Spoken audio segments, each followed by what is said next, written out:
இந்த வாழ்க்கை ரொம்ப அழகானதுங்க.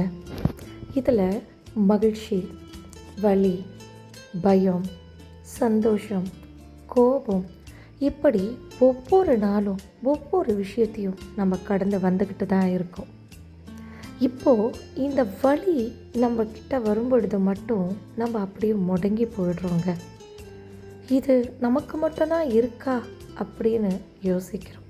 இல்லைங்க, இந்த உலகத்தில் பிறந்திருக்க ஒவ்வொரு மனுஷனும் ஒவ்வொரு சூழலையும் பல வழிகளை கடந்து வந்துட்டு தான் இருக்காங்க. அதை நம்ம உணரணும். அது உணரும் பொழுது இது ஒன்றுமே இல்லை அப்படின்னு தோணும். ஆமாங்க, இப்போது நீங்கள் எந்த சூழ்நிலையில் எப்படியான ஒரு கஷ்டமான வழியில் இருந்தாலும் அது நிச்சயமாக கடந்து போகும். நம்புங்க. நீங்கள் உங்கள் மேலே வச்சிருக்கிற செல்ஃப் கான்ஃபிடென்ட், உங்கள் மேல் நீங்கள் வைத்திருக்கின்ற நம்பிக்கை உங்கள் வாழ்க்கையை வேறு ஒரு உயரத்துக்கு உங்களை கொண்டு போகும். நன்றி.